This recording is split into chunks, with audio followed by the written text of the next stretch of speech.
Hey guys, welcome back to another Homebrew Wednesday. We're in the kitchen today and getting ready to rack over my Fat Tire, New Belgian Brewing Fat Tire clone into my bottling bucket. I've already added my priming mix in there, and we're going to add it in, and I got it set up so it'll swirl around. It'll mix it that way. I don't have to stir it and chance aerating it. So let's go ahead and give it a pump and get started. Oh, there she flows. I'm going to actually go ahead and prop up my bucket right now. All I usually do is wad up with my little brewing rag here and tilt it up. Oh, that's almost too thick. Tilt it up just a little bit. Hopefully we won't get too much sediment in this. It looks like it's running pretty clear right now. Oh, that smells so good. It's nice and biscuity. Here, show you guys what we got going in there. All I did was boiled 1 cup of water and poured in my priming sugar that I estimated or calculated with Beersmith, and I boiled it for about 5-10 minutes and put the lid on it, make sure everything was good and sanitized. Sanitized the bucket here, and as you can see, it's just gently swirling. That's more than enough to mix in the priming sugar throughout the whole batch. It's running nice and clear.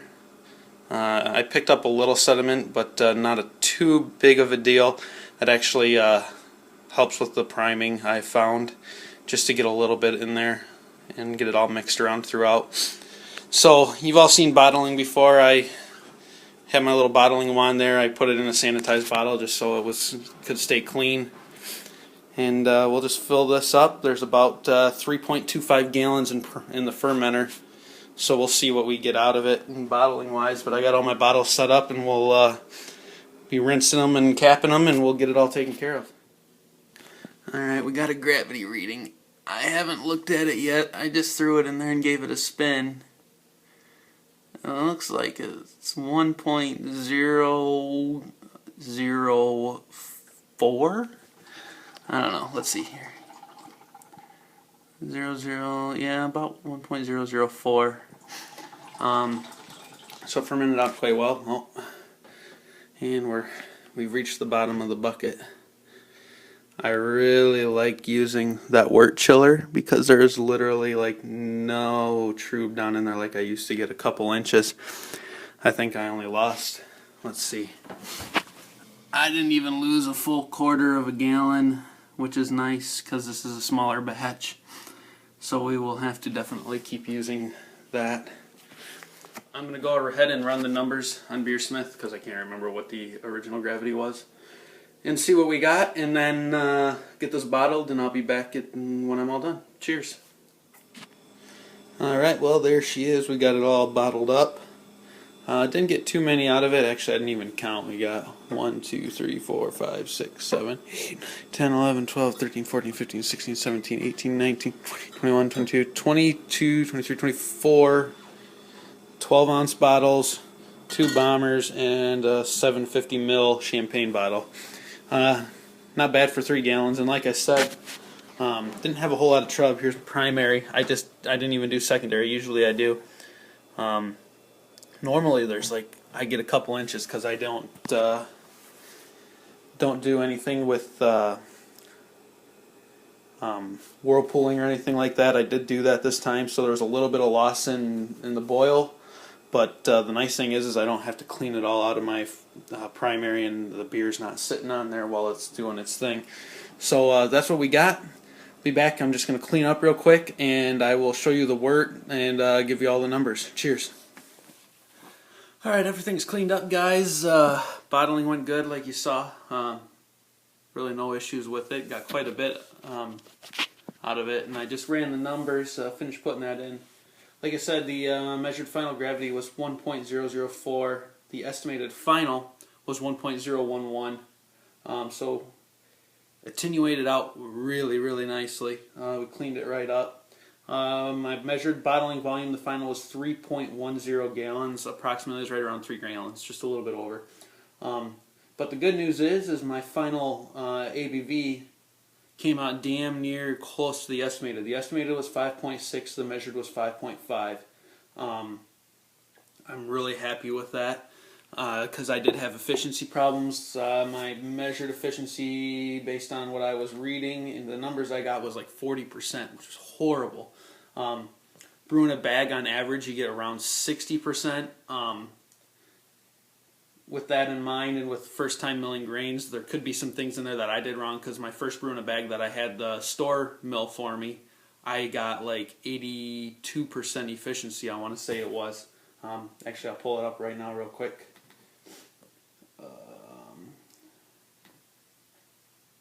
I'm sorry, it says 73.5. So, I calculated 70%, 73.5, damn near spot on where I wanted to be, a little bit above actually. So, still working on the efficiency deal now that I'm milling my own grains. It could have something to do with the mill settings, and I'm going to start there.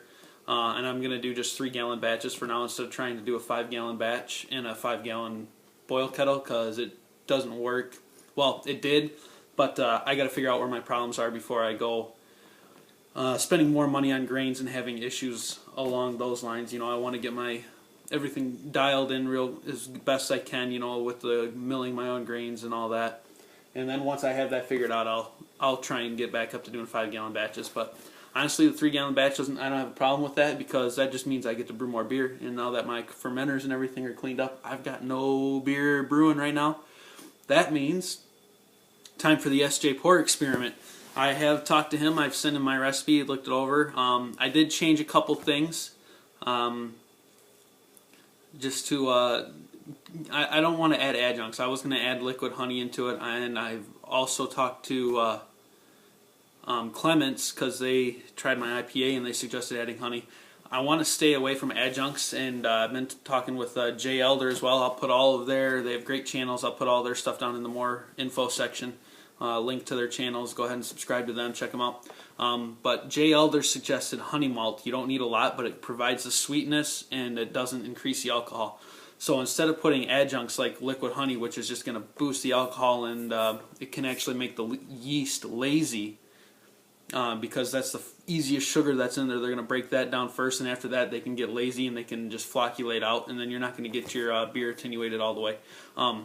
Doesn't happen all the time, but I've heard a lot of stuff about it, and I kind of want to stay away from adjuncts like that. So if it's not where I want it to be, I may try it later. But version 2 of the Amarillo Sky PA, I'm going to put I think either a pound or a half pound of honey malt in there, and try and kick up the sweetness, balance out the ABU or the IBUs, the bitterness.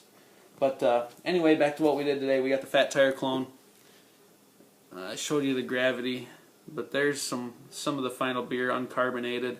It's got 2 weeks of condition. We'll do a side-by-side tasting once it's done with an actual Fat Tire.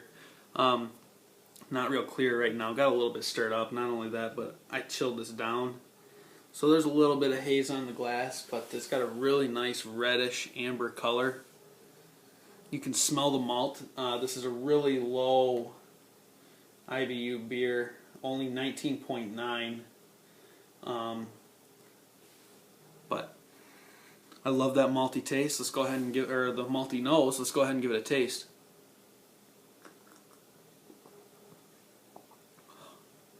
Oh, I love it, and I'm really hoping once it's conditioned that it's going to taste like a Fat Tire clone, or Fat Tire. This tastes almost identical to a Fat Tire, just from my mind. It's like that buttery biscuits. It's like eating fresh biscuits at Grandma's house. Hold the gravy. Fresh homemade biscuits. Smooth. It's almost kind of creamy. It's just like buttered. It's like eating a buttered biscuit, only you're drinking it and it's a little bit sweeter. And no, the buttery taste is not a it's not a flaw in the beer. I know that can happen when you get into different things. I can't remember. I just read about it. I'll have to go back. But it's just extremely biscuity, really good. And in 2 weeks we'll do a side-by-side once it's carved up with an actual Fat Tire, and we'll do a blind taste test as well, if I can find someone to partake, which I don't think will be difficult.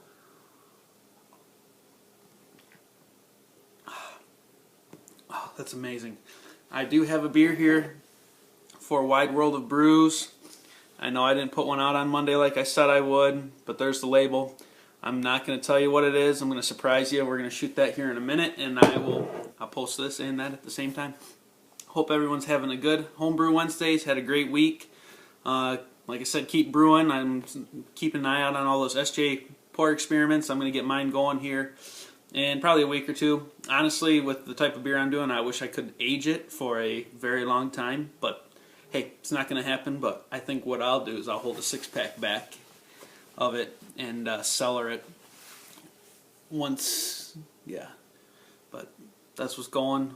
Can't wait to get into the house. Can't say I need the space. I can work with what I've got here, but it'll be so nice to not have everything crammed into a corner. Anyway, I've rambled on enough. Cheers, happy Homebrew Wednesday, and we will talk to y'all later.